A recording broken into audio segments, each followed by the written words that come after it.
ಜಿಲ್ಲಾ ಪಂಚಾಯತ್ ಹಾಸನದ ಪರವಾಗಿ, ಹಾಸನ ಜಿಲ್ಲಾ ಸರ್ಕಾರಿ ನೌಕರರ ಸಂಘದ ಪರವಾಗಿ, ಹಾಸನ ಜಿಲ್ಲಾಡಳಿತದ ಸಮಸ್ತ ನೌಕರ ಬಾಂಧವರಿಗೆ ರಾಜ್ಯ ನೌಕರರ ಸಂಘದ ರಾಜ್ಯ ಸರ್ಕಾರಿ ನೌಕರರ ದಿನಾಚರಣೆಯ ಹಾರ್ದಿಕ ಶುಭಾಶಯಗಳು. ಎಲ್ಲರಿಗೂ ಶುಭವಾಗಲಿ. ಹಾಗೂ ಪ್ರಶಸ್ತಿಯನ್ನು ಪಡೆದುಕೊಳ್ತಾ ಇರುವಂತಹ ಪ್ರಶಸ್ತಿ ಪುರಸ್ಕೃತರಿಗೆ ಈ ಕಾರ್ಯಕ್ರಮವನ್ನ ಪ್ರೋತ್ಸಾಹಿಸಲು ಪ್ರತಿ ವರ್ಷ ಮಾಡ್ಕೊಂಡು ಬರ್ತಾ ಇದ್ದೇವೆ. ಈ ಕಾರ್ಯಕ್ರಮದಲ್ಲಿ ಪ್ರತಿ ವರ್ಷ 10 ಜನಗಳಿಗೆ ಸರ್ಕಾರಿ ನೌಕರರಿಗೆ ಜಿಲ್ಲಾ ಮಟ್ಟದಲ್ಲಿ, ರಾಜ್ಯ ಮಟ್ಟದಲ್ಲಿ ಮತ್ತು ಇಲಾಖಾ ಮಟ್ಟದಲ್ಲೂ ಕೂಡ ನಾವು ಈ ಪ್ರಶಸ್ತಿಗಳನ್ನ ಕೊಟ್ಟು ಸಾರ್ವಜನಿಕರಿಗೆ ಅನುಕೂಲವಾದ ರೀತಿಯಲ್ಲಿ ಕಾರ್ಯನಿರ್ವಹಿಸಲಿ, ಅವರ ದಕ್ಷತೆ, ಪ್ರಾಮಾಣಿಕತೆ ಇವೆಲ್ಲವನ್ನು ತೋರಿಸಿ ಕೆಲಸ ನಿರ್ವಹಿಸಲು ಪ್ರೋತ್ಸಾಹಿಸಲು ನಾವು ಈ ಕಾರ್ಯಕ್ರಮವನ್ನ ಜಿಲ್ಲಾಡಳಿತ ಮತ್ತು ಕರ್ನಾಟಕ ರಾಜ್ಯ ಸರ್ಕಾರಿ ನೌಕರರ ಸಂಘ ಮಾಡ್ಕೊಂಡು ಬರ್ತಾ ಇದೆ. ಇದು ಸುಮಾರು 2012ನೇ ಇಸ್ವಿಯಿಂದ ಈ ಕಾರ್ಯಕ್ರಮವನ್ನ ಮಾಡ್ಕೊಂಡು ಬರ್ತಾ ಇದ್ದೇವೆ. ಇದರ ಕಾರಣ ಸರ್ಕಾರ ಮತ್ತು ನಾಗರಿಕರು, ಸಾರ್ವಜನಿಕರಿಗೆ ಕೊಂಡಿಯಾಗಿ ನಾವು ಸರ್ಕಾರಿ ನೌಕರರು ಕೆಲಸವನ್ನು ಮಾಡ್ತಾ ಇದ್ದೇವೆ. ಈ ಸರ್ಕಾರಿ ನೌಕರರು ಮೊದಲೆಲ್ಲ ಬೇರೆ ಬೇರೆ ದಿನಗಳಲ್ಲಿ ನಾವು ಸರ್ವೋತ್ತಮ ಪ್ರಶಸ್ತಿಯನ್ನ ಕೊಡ್ತಾ ಇದ್ದೇವೆ. ಏನು ಏಪ್ರಿಲ್ 21 ಇದೆ, ಆ ದಿನ ಸರ್ಕಾರಿ ನೌಕರರ ದಿನಾಚರಣೆ. ಈ ದಿನಾಚರಣೆಯೊಂದು ಸರ್ಕಾರಿ ನೌಕರರ ಹಬ್ಬ ಎಂದು ಪರಿಗಣಿಸಿ ಆ ದಿನದಂದೇ ನಾವು ಸರ್ವೋತ್ತಮ ಪ್ರಶಸ್ತಿಯನ್ನ ಮಾಡಿ ಅವರಿಗೆಲ್ಲ ಪ್ರೋತ್ಸಾಹಿಸಬೇಕು.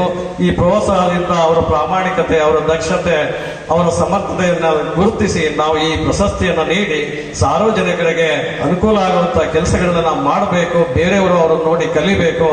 ಈ ಕೆಲಸಗಳು ಹಾಕೊಂಡು ಹೋಗ್ತಾ ಇದ್ರೆ ಏನು ಸರ್ಕಾರಿ ನೌಕರರು ಸಾಮಾಜಿಕ ಮತ್ತೆ ಸಾರ್ವಜನಿಕರಿಗೆ ಕೆಲಸಗಳನ್ನ ಮಾಡಿದಾಗ ಸಮಾಜದಲ್ಲಿ ಸರ್ಕಾರಕ್ಕೆ, ಜಿಲ್ಲಾಡಳಿತಕ್ಕೆ, ನೌಕರರಿಗೆ ಒಂದು ಒಳ್ಳೆಯ ಹೆಸರು ಬರಲಿ ಅನ್ನೋ ದೃಷ್ಟಿಯಿಂದ ಸರ್ಕಾರ ಮತ್ತು ನಮ್ಮ ಸರ್ಕಾರಿ ನೌಕರರ ಸಂಘ ಕೂಡ ಈ ಕೆಲಸವನ್ನ ಮಾಡ್ಕೊಂಡು ಬಂದಿದೆ. ಇನ್ನು ಮಧ್ಯಮವಾಗಿ ಇನ್ನೊಂದು 20% ಹೋದ್ರೆ ತುಂಬಾ ಚೆನ್ನಾಗಿ ಕೆಲಸ ಮಾಡೋರು ಮೋರ್ ದೆನ್ 50%, ಸುಮಾರು 5-6 ಸಾವಿರ. ಈಗ ಕಾಲ ಬದಲಾಗಿದೆ. ಹೇಗೋ ಕೆಲಸ ಮಾಡ್ಕೊಂಡು ಹೋಗ್ತೀವಿ ಅಂತ ಅಲ್ಲ. ಸರ್ಕಾರಿ ನೌಕರರ ಜವಾಬ್ದಾರಿ ಹೆಚ್ಚಾಗಿದೆ, ಕರ್ತವ್ಯಗಳು ಜಾಸ್ತಿ, ಕೆಲಸದ ಒತ್ತಡ ಜಾಸ್ತಿ. ಅದರ ಜೊತೆಯಲ್ಲೂ ಸಹ ನಾನು ಗಮನಿಸಿರೋದು ತುಂಬ ಬದ್ಧತೆಯಿಂದ ಶಿಸ್ತುಬದ್ಧವಾಗಿ ಕಾರ್ಯನಿರ್ವಹಿಸ್ತಾರೆ. ಅವರು ಆ ರೀತಿ ನಿರ್ವಹಿಸ್ತಾ ಇದ್ದಿದ್ರೆ ವ್ಯವಸ್ಥೆ ಈ ರೀತಿ ಇರಲಿಕ್ಕೆ ಸಾಧ್ಯ ಇರ್ತಿರ್ಲಿಲ್ಲ. ಆದರೂ ಅಲ್ಲೊಂದು ಇಲ್ಲೊಂದು ದೂರುಗಳು, ಅವ್ಯವಸ್ಥೆಯ ಕಾರಣಗಳು ನಮಗೆ ಬರ್ತಾ ಇರ್ತದೆ. ಇಲ್ಲೇ ಅಲ್ಲ, ಎಲ್ಲ ಕಡೆನೂ. ಆದರೆ ಅದನ್ನೇ ಹೈಲೈಟ್ ಮಾಡೋದು ಅಲ್ಲ. ಆದಾಗ್ಯೂ ಅಂತಹ ಒಳ್ಳೆ ಅಧಿಕಾರಿಗಳಲ್ಲಿ ಕೇವಲ 10 ಹಾರಿಸಿ ಅಂದ್ಬಿಟ್ರೆ ನಮಗೆ ಬಹಳ ಕಷ್ಟಕರವಾದ ಕೆಲಸ.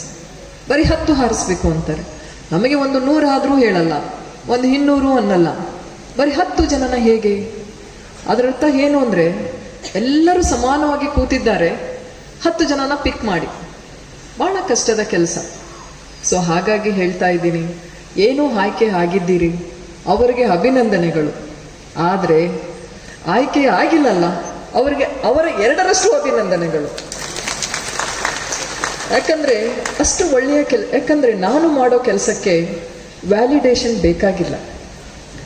ನೀವು ಪ್ರಶಸ್ತಿ ಕೊಡಿ ಬಿಡಿ, ನಾನು ಅಂದರೆ ಸರ್ಕಾರಿ ನೌಕರರು, ನೀವು ಕೊಡಿ ಬಿಡಿ ಗುರುತಿಸಿ. ಆದರೆ ನಾನು ಖಂಡಿತವಾಗಿಯೂ ಬದ್ಧತೆಯಿಂದ, ಶಿಸ್ತುಬದ್ಧವಾಗಿ, ದಕ್ಷತೆಯಿಂದ, ಪ್ರಾಮಾಣಿಕವಾಗಿ ನನ್ನ ಸೇವೆಯನ್ನು ನನ್ನ ದೇಶಕ್ಕೆ, ನನ್ನ ರಾಜ್ಯಕ್ಕೆ, ನನ್ನ ಜಿಲ್ಲೆಗೆ, ನನಗೆ ಈ ಅವಕಾಶ ಮಾಡಿಕೊಟ್ಟ ಸರ್ಕಾರಕ್ಕೆ ಖಂಡಿತ ಸಲ್ಲಿಸ್ತೇನೆ. ಯಾವ ಚೌಕಟ್ಟಿನಲ್ಲಿ? ಸಂವಿಧಾನದ ಚೌಕಟ್ಟಿನಲ್ಲಿ ಸಲ್ಲಿಸ್ತೇನೆ. ನಮಗೆ ಆದ ನಿಯಮಗಳಿದೆ, ನೀತಿಗಳಿದೆ, ಮಾರ್ಗದರ್ಶನಗಳಿದೆ, ಕಾಯ್ದೆ ಇದೆ. ಒಂದು ಮಾತಿದೆ, ನೀನು ನಿಯಮವನ್ನು ಪಾಲಿಸು, ನಿಯಮಗಳು ನಿನ್ನನ್ನು ರಕ್ಷಿಸುತ್ತವೆ. ಹಾಗಾಗಿ ಆ ಧ್ಯೇಯದಲ್ಲಿ ನಾವು ಸರ್ಕಾರಿ ನೌಕರರು ಕೆಲಸ ಮಾಡ್ತಾರೆ. ಇಲ್ಲಿ ಸಣ್ಣ ಕೆಲಸ, ದೊಡ್ಡ ಕೆಲಸ ಅಂತ ಇಲ್ಲ, ಎಲ್ಲರೂ ಒಂದೇ. ಆಫೀಸಲ್ಲಿ, ಕಚೇರಿಯಲ್ಲಿ ಒಬ್ಬ ಕೆಲಸ ಮಾಡುವ ಒಬ್ಬ ಜವಾನನಿಂದ ಹಿಡಿದು ಆ ಜಿಲ್ಲೆಯಲ್ಲಿ ಅತಿ ಉನ್ನತ ಅಧಿಕಾರ ಹೊಂದಿರತಕ್ಕಂತಹ ಒಬ್ಬ ಜಿಲ್ಲಾಧಿಕಾರಿಯವರೆಗೂ ಎಲ್ಲರೂ ಒಂದೇ, ಎಲ್ಲರೂ ಸರ್ಕಾರಿ ನೌಕರರು. ಅದೇ ಬದ್ಧತೆ, ಅದೇ ಕೆಲಸ. ಹಾಗಾಗಿ ಅದರಲ್ಲಿ ವ್ಯತ್ಯಾಸ ಇಲ್ಲ. ಅದು ಹೇಗೆ ಅಂದರೆ, ನೀವೆಲ್ಲ ಚೆಸ್ ಆಡ್ತೀರಲ್ಲ, ಚದುರಂಗ ಚೆಸ್ ಎಷ್ಟು ಜನ ಆಡ್ತೀರಿ? ಅವ್ರಿಗೆ ಗೊತ್ತಿರುತ್ತೆ. ಎಲ್ಲರನ್ನು ತೆಗೆದು ಎಲ್ಲ ಹಾಕ್ತೀವಿ, ಒಂದು ಪೆಟ್ಟಿಗೆಗೆ ಹಾಕ್ತೇವೆ. ಆಟ ಆಡುವಾಗ ಅಧಿಕಾರ ಇರುವಾಗ ನಾನು ಹಾಗೆ, ನೀನು ಹೀಗೆ, ನಾನು ಮೇಲಾಧಿಕಾರಿ, ನೀನು ಸಬಾರ್ಡಿನೇಟ್, ಇವೆಲ್ಲ ಅಷ್ಟೇ. ಆಟ ಮುಗೀತು, ಸರ್ವಿಸ್ ಮುಗೀತು, ಒಂದು ಬಾಕ್ಸ್ಗೆ ಹಾಕ್ತಾರೆ.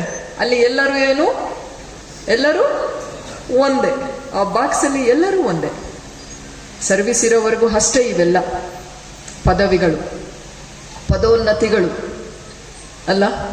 ನಾವು ಹೇಳ್ತೇವೆ ಸರ್ಕಾರಿ ನೌಕರಿಯಲ್ಲಿ 3 ವಿಷಯ ಇನ್ನೆವಿಟಬಲ್, ಅಂದರೆ ಅನಿವಾರ್ಯ. ಮೊದಲನೇದು, ನಾವು ಕೆಲಸಕ್ಕೆ ಸೇರಿದ ತಕ್ಷಣ ಮೊದಲನೇದು ಏನು ಅನಿವಾರ್ಯ?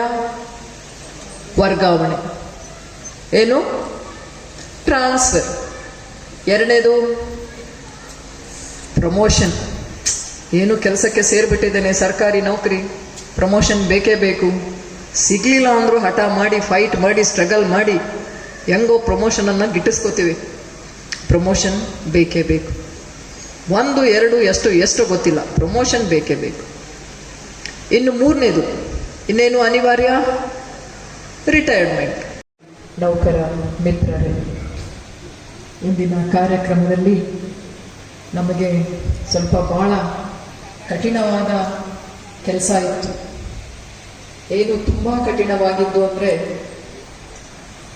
ಸುಮಾರು 13,000 ನೌಕರರು ನಮ್ಮ ಜಿಲ್ಲೆಯಲ್ಲಿ ಇದ್ದಾರೆ. ಅದರಲ್ಲಿ ತುಂಬ 20-21ಕ್ಕೆ ಸೇರಿಬಿಟ್ಟಿರ್ತಾರೆ. 60 ವರ್ಷ ಅವರು ರಿಟೈರ್ಡ್ ಆದಮೇಲೆ ಕೆಲಸಕ್ಕೆ ಸೇರಿದ ತಕ್ಷಣ ಅವ್ರಿಗೆ ಅನಿಸುತ್ತೆ, ಏನಪ್ಪ ಹೀಗೆ ತಾನೇ ಕೆಲಸಕ್ಕೆ ಸೇರಿಬಿಟ್ಟಿದ್ದೇನೆ, ನಾನು ಹಾಗೆ ಮಾಡಬೇಕು, ಹೀಗೆ ಮಾಡಬೇಕು, ತುಂಬ ಉತ್ಸಾಹ. ಬರ್ತಾ ಬರ್ತಾ ಇನ್ನೇನು ನೋಡ್ತಾನೆ ಎಷ್ಟು ವರ್ಷ ಹೋಗ್ಬಿಟ್ಟಿರ್ತದೆ? 10 ವರ್ಷ ಹೋಗ್ಬಿಟ್ಟಿರ್ತದೆ. ಇನ್ನೂ ಸ್ವಲ್ಪ ದಿನ ನೋಡಿದ ತಕ್ಷಣ 20 ವರ್ಷ ಹೋಗ್ಬಿಟ್ಟಿರ್ತದೆ. ನೋಡ್ತಾ 20 ಜನನ ಸರ್ವೋತ್ತಮ ಪ್ರಶಸ್ತಿಗೆ ಭಾಜನರಾಗಿರುವಂಥವ್ರೆಲ್ಲರಿಗೂ ಪ್ರಪ್ರಥಮವಾಗಿ ಅಭಿನಂದನೆಗಳನ್ನ ನಾನು ಸಲ್ಲಿಸೋಕ್ಕೆ ಇಷ್ಟಪಡ್ತೀನಿ. ಎರಡನೇದಾಗಿ ನಮ್ಮ DC ಮೇಡಮ್ ಅವರು ಹೇಳಿದಾಗೆ, ಯಾರು 20 ಜನ ಅಲ್ಲದೆ ಇವತ್ತು ಅವರು ಭಾಜನರಾಗಿರಲಿಲ್ಲ, ಆದರೆ ಅವರು ಅರ್ಹರಿದ್ದರು, ಏನು ಆಯ್ಕೆ ಮಾಡಲಿಕ್ಕೆ ತುಂಬ ಕಷ್ಟಕರ ಅಂತ ನಮ್ಮ ಮೇಡಮ್ ಅವ್ರು ಹೇಳ್ತಿದ್ರು. ಅವ್ರಿಗೆ ಅದನ್ನ ಡಬಲ್ ಅಭಿನಂದನೆಗಳನ್ನ ನಾನು ಸಲ್ಲಿಸೋಕ್ಕೆ ಇಷ್ಟಪಡ್ತೀನಿ. ಇವತ್ತು ಸರ್ಕಾರಿ ಕೆಲಸ ಅಂದರೆ ದೇವರ ಕೆಲಸ ಅಂತ ನಾವೆಲ್ಲ ಚಿಕ್ಕದಿಂದ ನೋಡ್ಕೊಂಡು ಬಂದಿದ್ದೀವಿ, ಎಲ್ಲ ತಿಳಿದಿದ್ದೀವಿ. ಇವತ್ತು ನಮ್ಮ ಜಿಲ್ಲಾಧ್ಯಕ್ಷರು ಮಾತಾಡ್ತಿದ್ರು, ಕೃಷ್ಣೇಗೌಡರು ಮಾತಾಡಬೇಕಾದ್ರೆ ನಾನು ನೋಡಿದೆ, ಅತ್ಯಂತ ಅರ್ಥಪೂರ್ಣವಾಗಿ ಮಾತಾಡಿದ್ರು.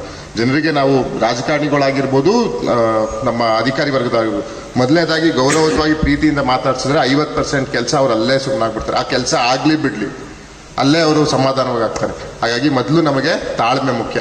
ಅದು ನಮ್ಮ ಜಿಲ್ಲೆಯಲ್ಲಿ ಎಲ್ಲ ನೌಕರರು ಒಂದು 100ರಲ್ಲಿ ಒಂದು 4-5 ಜನ ಸಮಸ್ಯೆಗಳಿರ್ಬೋದು, ಆದರೆ ಬಹುತೇಕ ಎಲ್ಲ ನಮ್ಮ ಸರ್ಕಾರಿ ನೌಕರರುಗಳು ಅದ್ಭುತವಾದಂಥ ಕೆಲಸವನ್ನ ಕಾರ್ಯವೈಖರಿ ನಮ್ಮ ಜಿಲ್ಲೆಯಲ್ಲಿ ಮಾಡ್ತಿದೆ.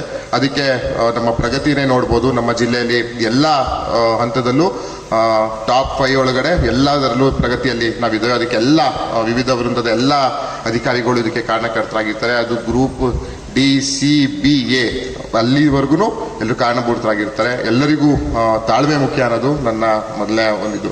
ಜೊತೆಗೆ ನಿಮ್ಗೆಲ್ಲ ಗೊತ್ತಿರುವಂಗೆ ವಿಶೇಷ ಅಂತ ಹೇಳಿದ್ರೆ ರಾಜಕೀಯದ ಒತ್ತಡ ಇದ್ದೇ ಇರ್ತದೆ. ಈಗ ವೇದಿಕೆಯಲ್ಲೇ ನಾನು ತಗೊಂತೀನಿ, ನಾನು ಸ್ವರೂಪಣ್ಣ ಚೆನ್ನಾಗಿದ್ದೀವಿ, ನಾನು ಎಕ್ಸಾಂಪಲ್ ಕೊಡ್ತಾ ಇರೋದು. ಸ್ವರೂಪಣ್ಣ ಅವ್ರು ಯಾವುದೋ ಒಂದು ಕೆಲಸ ಮಾಡಬೇಡಿ ಅಂತ ಹೇಳ್ತಾರೆ, ನಾನು ಮಾಡಿ ಅಂತ ಹೇಳ್ತೀನಿ. ಇಲ್ಲ ಅವ್ರು ಮಾಡಿ ಅಂತ ಹೇಳ್ತಾರೆ, ನಾನು ಮಾಡಬೇಡಿ ಅಂತ. ಅಂಥದ್ದು ಒತ್ತಡಗಳು ಅಧಿಕಾರಿಗಳು ಖಂಡಿತವಾಗಿಯೂ ಇದ್ದೇ ಇರ್ತದೆ. ಆದರೆ ನಾವು ಸ್ವರೂಪಣ್ಣ ಚೆನ್ನಾಗಿದ್ದೀವಿ, ಆ ಥರ ಯಾರು ನನ್ನ ಎಕ್ಸಾಂಪಲ್ ಕೊಟ್ಕೊಂಡಿದ್ದು ನಮ್ಮಿಬ್ಬರದು.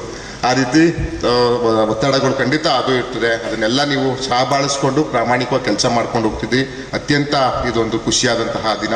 ಇವತ್ತು ಒಂದು ಐತಿಹಾಸಿಕ ದಿನ ಅಂತಲೇ ಹೇಳಕ್ಕೆ ಇಷ್ಟಪಡ್ತೀನಿ. ಯಾಕಂತ ಹೇಳಿದ್ರೆ ಇವತ್ತು 20 ಜನ ಏನು ಮಾದರಿಯಾಗಿ ಅವರು ಆಯ್ಕೆಗೊಂಡಿದ್ದಾರೆ. ಅವರು ಮಿಕ್ಕಿದ್ದ ಎಲ್ಲ ನಮ್ಮ ನೌಕರ ವರ್ಗರಿಗೆ ಒಬ್ಬರು ಮಾದರಿಯಾಗಿ ಅವರು ಕೆಲಸ ಮಾಡಿದ್ದಾರೆ. ಹಾಗಾಗಿ ಅವರೆಲ್ಲರಿಗೂ ಕೃತಜ್ಞತೆಗಳನ್ನ ಸಲ್ಲಿಸ್ತೀನಿ. ಜೊತೆಗೆ ಇವತ್ತು ನಮ್ಮ ಕೃಷ್ಣೇಗೌಡರ ಬಗ್ಗೆ ಒಂದೆರಡು ಮಾತಾಡಬೇಕಾಗ್ತದೆ. ಯಾಕಂತ ಹೇಳಿದ್ರೆ ಒಂದು ಇದಕ್ಕಿಂತ ಮುಂಚೆ ನಾನು ರಾಜಕೀಯ ಜೀವನದಲ್ಲಿದ್ದೆ, ಆದರೆ ಜಿಲ್ಲಾ ಮಟ್ಟದ ರಾಜಕೀಯದಲ್ಲಿ ನಾನು ಅಷ್ಟು ಗೊತ್ತಿರಲಿಲ್ಲ. ನಾನಂತೂ ತಾಲೂಕಿಗೆ ಸೀಮಿತವಾಗಿದ್ದೆ. ಆದರೆ ಈಗ ಸಂಸದನಾದ ಮೇಲೆ ಒಂದು ಅತ್ಯಂತ ಕ್ರಿಯಾಶೀಲ ಅಧ್ಯಕ್ಷರು ಅಂತ ಹೇಳಿದ್ರೆ ನಮ್ಮ ಕೃಷ್ಣೇಗೌಡರು. ಯಾಕಂತ ಹೇಳಿದ್ರೆ ಒಂದು ಅವತ್ತು ಏನು ನಿಮ್ಮ ನೌಕರರ ಭವನ ನಾನು ನೋಡಿದೆ ಮುಂಚೆ, ಅವ್ರು ಇವತ್ತಿನವರೆಗೂ ನನಗೆ ಅನುದಾನ ಕೇಳ್ತಿದ್ದಾರೆ, ನಾನು ಅನುದಾನ ಹಾಕೊಡ್ತಾ ಇಲ್ಲ. ಅವ್ರು ಬಿಡ್ತಾ ಇಲ್ಲ. ಆದರೂ ಅವ್ರ ಸ್ವಂತ ಖರ್ಚಿನಲ್ಲಿ ಇವತ್ತು ಮಳಿಗೆ ಎಲ್ಲ ಮಾಡಿ ಒಂದು ಪ್ರಗತಿಯತ್ತ ಸರ್ಕಾರಿ ಜಿಲ್ಲಾ ನೌಕರ ಸಂಘವನ್ನು ತಗೊಂಡು ಹೋಗಿದ್ದಾರೆ. ಅವ್ರಿಗೆ ಅಭಿನಂದನೆಗಳನ್ನು ಸಲ್ಲಿಸಬೇಕು. ನೀವೆಲ್ಲ ಅವ್ರ ಪರವಾಗಿ ನಿಲ್ಲುವಂಥ ಕೆಲಸವನ್ನು ಮಾಡಬೇಕು. ಯಾಕಂತ ಹೇಳಿದ್ರೆ ಅಷ್ಟು ಸುಲಭ ಅಲ್ಲ. ಅವರಿಗೆ ಅವ್ರ ಕಾರ್ಯಕ್ರಮದ ಒತ್ತಡ ಇರ್ತದೆ, ಮತ್ತು ಬೇರೆ ಬೇರೆ ಒತ್ತಡಗಳಿದೆ. ಅದರಲ್ಲೂ ಸಹ ಒಂದು ಯಶಸ್ವಿಯಾದಂಥ ಅಧ್ಯಕ್ಷ ಸ್ಥಾನವನ್ನು ಇವತ್ತು ನಿರ್ವಹಿಸಿ ನಮ್ಮ ಜಿಲ್ಲೆಗೆ ಒಬ್ಬ ಮಾದರಿಯಾಗಿ ಆಗಿದ್ದಾರೆ. ಮುಂಚೆ ಇದ್ದವರು ಎಲ್ಲ ಕೆಲಸ ಮಾಡಿದ್ದಾರೆ. ಅದು ನನಗೆ ಅವ್ರ ಬಗ್ಗೆ ಅಷ್ಟು ಮಾಹಿತಿ ಇರಲಿಲ್ಲ. ಆದರೆ ಇವರಂತೂ ಪ್ರಾಮಾಣಿಕವಾಗಿ ಕೆಲಸ ಮಾಡ್ತಿದ್ದಾರೆ. ಅವರು ಸಹ ನಾನು ಕೃಷ್ಣೇಗೌಡರವ್ರಿಗೆ ಹೇಳ್ಕೊತೀನಿ, ಅದ್ಭುತವಾಗಿ ಕಾರ್ಯಕ್ರಮವನ್ನು ಅರೇಂಜ್ ಮಾಡಿದಿರಿ. ನೀವು ಎಲ್ಲ ನಮ್ಮ ನೌಕರರ ಪರವಾಗಿ ನಿಲ್ಲಬೇಕು. ನೌಕರರಿಗೆ ದನಿಯಾಗುವಂಥ ಕೆಲಸವನ್ನು ನಮ್ಮ ಜಿಲ್ಲಾ ಸರ್ಕಾರಿ ನೌಕರರ ಸಂಘದವ್ರು ಮಾಡಬೇಕಾಗ್ತದೆ. ಯಾಕಂತ ಹೇಳಿದ್ರೆ ಎಲ್ಲರಿಗೂ ಒಂದಲ್ಲ ಒಂದು ಸಮಸ್ಯೆಗಳು ನಮ್ಮ ಸರ್ಕಾರಿ ನೌಕರಿಗೆ ಇದ್ದೇ ಇರ್ತದೆ. ಅದಕ್ಕೆ ದನಿಯಾಗುವಂಥ ಕೆಲಸವನ್ನು ನಮ್ಮ ಜಿಲ್ಲಾ ನೌಕರ ಸಂಘ ಮಾಡ್ತಾ ಇದೆ, ಮುಂದಕ್ಕೂ ಮಾಡುವಂಥ ಕೆಲಸವನ್ನು ಮಾಡ್ತೀವಿ ಅಂತ ಹೇಳ್ತಾ, ನಾವು ಜನಪ್ರತಿನಿಧಿಗಳಿಗೆ ನಾವಾಗಿರ್ಬೋದು, ಶಾಸಕರಾಗಿರ್ಬೋದು, ನಿಮ್ಮ ಪರವಾಗಿ ಪ್ರಾಮಾಣಿಕವಾಗಿ ಕಾನೂನುಬದ್ಧವಾಗಿ ಯಾವುದಿದೆ ಅದನ್ನ ಮಾಡುವಂಥ ಕೆಲಸವನ್ನು ನಾವಿರ್ತೀವಿ. ನಿಮಗೆ ಶ್ರೀರಕ್ಷೆಯಾಗಿ ಖಂಡಿತವಾಗಿಯೂ ನಾವಿರ್ತೀವಿ. ನಮಗೆ ನಿಮ್ಮ ಒತ್ತಡನೂ ನಮ್ಗೆ ಅರ್ಥ ಆಗ್ತದೆ. ನಮ್ಮ